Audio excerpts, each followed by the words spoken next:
3 astuces pour lâcher prise qui ne fonctionnent pas.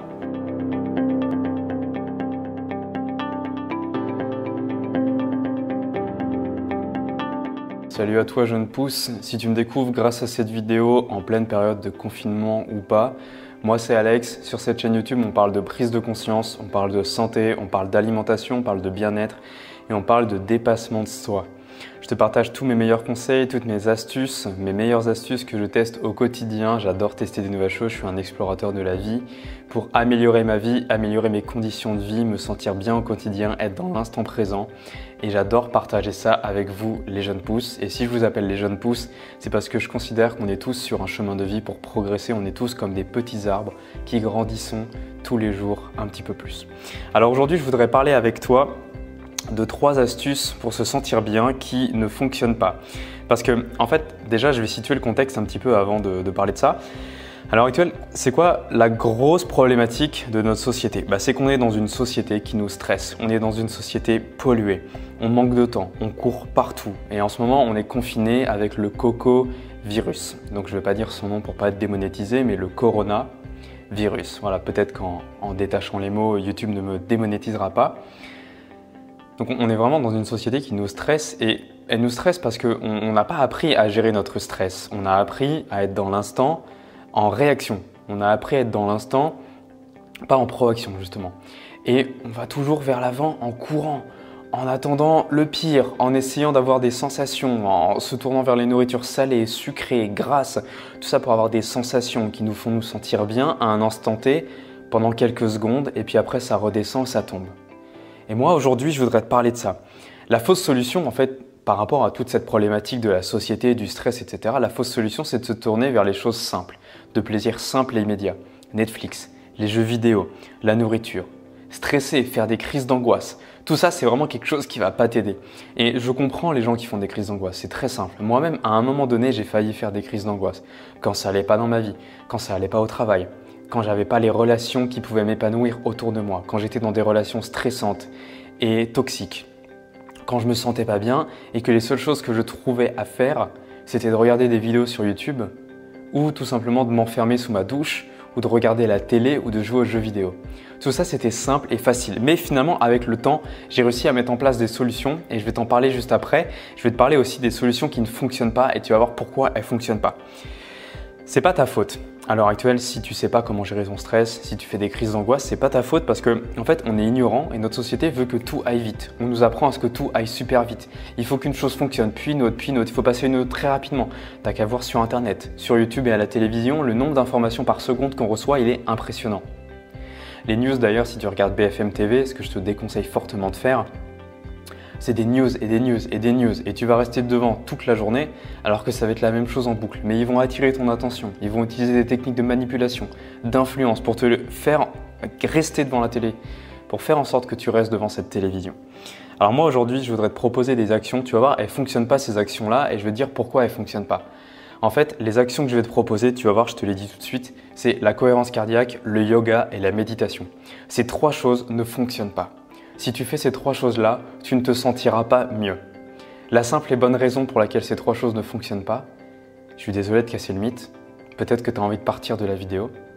Si ces 3 choses ne fonctionnent pas, c'est parce qu'on a envie que des bénéfices et que des bienfaits arrivent maintenant et tout de suite. Or, ces 3 choses, la cohérence cardiaque, la méditation et le yoga, procurent des bienfaits sur le long terme. C'est le principe des effets cumulés. L'effet cumulé, c'est quoi? C'est de se dire par exemple si tous les jours, on va prendre l'exemple du sport, tous les jours je fais des tractions, tous les jours je fais des pompes, tous les jours je soulève des poids, sur l'instant T, je ne vais pas devenir musclé. Demain, je ne serai pas musclé. Dans une semaine, je ne serai pas musclé. Mais dans 1 mois, dans 2 mois, dans 1 an, si je fais l'action tous les jours, peut-être que dans 1 an, je serai musclé et j'aurai enfin le physique que je veux.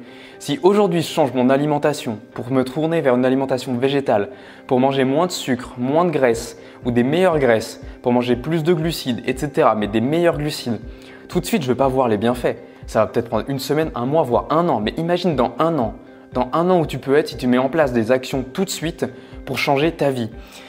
La cohérence cardiaque, la méditation et le yoga, c'est exactement ce qui se passe. On s'attend à avoir des résultats maintenant Sauf qu'il faut attendre plusieurs jours, plusieurs semaines, voire plusieurs mois, voire plusieurs années pour avoir vraiment des résultats dans ta vie. Je vais quand même te détailler ces techniques parce qu'elles sont pour moi très intéressantes. La cohérence cardiaque, c'est un exercice que j'ai pas voulu mettre en place pendant très longtemps dans ma vie parce que je voyais pas le principe, je comprenais pas l'intérêt, tout simplement parce qu'on me l'avait pas bien expliqué. Donc je vais essayer de te l'expliquer très rapidement sans rentrer trop dans les détails non plus. Alors la cohérence cardiaque, si tu connais pas, en fait c'est le fait d'inspirer pendant 5 secondes et d'expirer pendant 5 secondes. Donc ça c'est le principe de base. On crée un mouvement de respiration forcé. On inspire pendant 5 secondes, on expire pendant 5 secondes. Ça, c'est la base. C'est équilibré. Inspirer pendant 5 secondes, expirer pendant 5 secondes. Mais on peut le faire de manière déséquilibrée. Inspirer pendant 4, expirer pendant 6 ou inspirer pendant 6, expirer pendant 4. Et je vais t'expliquer pourquoi juste après.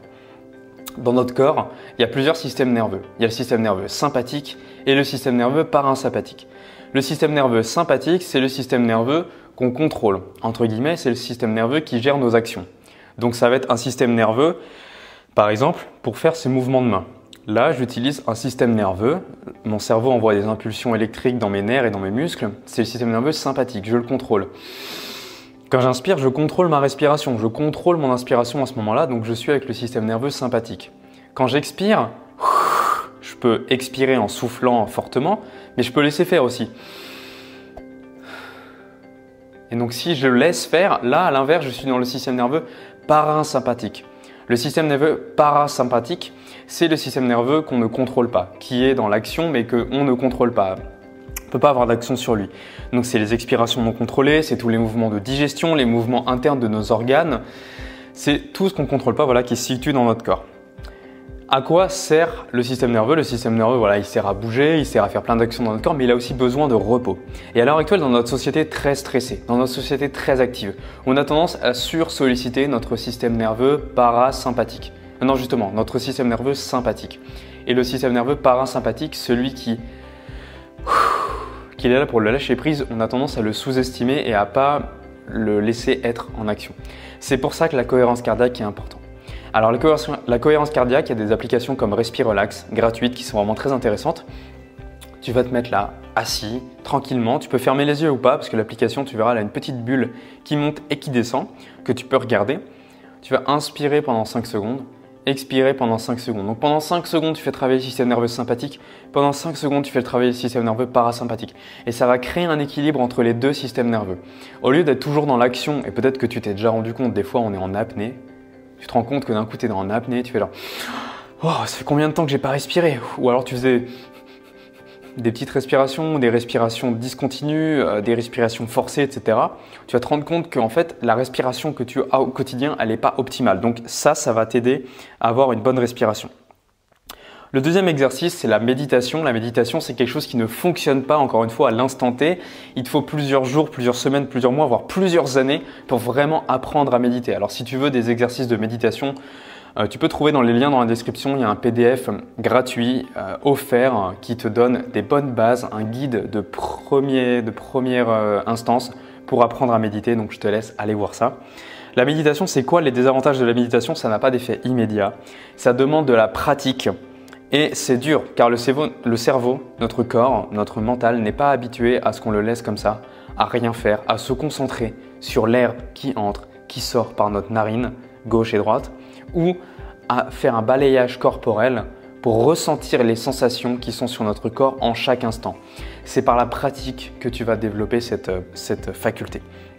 Les avantages de la méditation, c'est que sur le long terme, grâce à l'effet cumulé, tu vas améliorer ta présence dans l'instant présent. Tu vas être dans un état de bonheur et de bien-être général. Tu vas te sentir bien et tu vas mieux gérer tes émotions.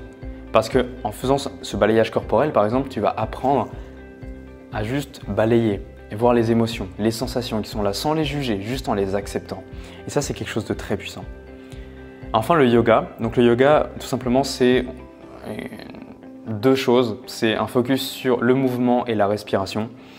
Les désavantages du yoga, c'est que ça demande de la souplesse de base pour commencer et que ça demande de l'espace pour pouvoir mettre un tapis. Voilà, c'est les deux seules choses. Si tu te cherches des excuses, tu peux utiliser ces deux choses-là. Mais les avantages, il y en a plein pour contrer ces excuses. Ça va t'ancrer dans l'instant présent. Ça va te mettre dans un état de lenteur, de douceur. C'est pour tout le monde et pour tous les âges. Et le fait de te mettre dans un état de lenteur et de douceur, ça te permet de te reconnecter, de faire une scission entre le monde dans lequel on vit, un monde stressé, un monde hyperactif, et maintenant, l'instant présent, le seul instant qui compte, l'instant présent. Donc je t'invite vraiment à mettre ces 3 actions en place. Et pour le faire, tu peux trouver dans les liens dans la description un guide pour le bien-être, un guide qui va te donner plusieurs clés de bien-être où je reprends ces clés-là et je les détaille un petit peu plus. Je te donne des exercices, mes exercices préférés. Tu auras tous les liens également pour télécharger les applications directement dans ce PDF-là, pour aller voir les vidéos que je préfère aussi. Je te conseille, il y a une vidéo que j'adore, une vidéo qui moi m'aide énormément quand je me sens pas bien et que j'ai besoin de me recentrer de yoga. Elle dure 45 minutes, c'est long. Mais tu peux faire que 15 minutes, 20 minutes, 30 minutes de cette séance. Et tu vas voir que, en fait, elle se base sur un principe d'ouverture des hanches. C'est un endroit dans notre corps, donc c'est par ici. On a tendance à l'avoir fermé. On se referme, on croise les jambes. Je ne sais pas si tu as vu le nombre de personnes qui croisent les jambes, qui sont toujours refermées sur elles-mêmes. Là, on vient ouvrir nos hanches, on vient étirer nos hanches. Et tu vas voir que sur le coup, ça fait super mal parce qu'on n'est pas habitué à les étirer. Mais ça vient libérer l'espace, ça te donne de l'espace à l'intérieur. Tu verras que tu te sentiras bien mieux une fois que tu auras mis ça en place dans ta vie. Donc je te laisse aller télécharger ce guide dans les liens dans la description. J'espère vraiment qu'il pourra t'aider. N'hésite pas à le partager au plus grand nombre. Si tu penses que ça peut aider au moins une personne, je serais vraiment ravi de pouvoir aider au moins une personne aujourd'hui. Donc voilà, jeune pouce, j'espère que tu vas bien. Je te souhaite bon confinement, je te souhaite de passer une belle journée. Si on est après le confinement, j'espère que cette vidéo tournera encore après. Je te souhaite de passer une excellente journée. Surtout, prends soin de toi, mange et vis en conscience, dans l'instant présent. Mange et vis en conscience, c'est le plus important. On se dit à la prochaine. C'était Alex. Ciao.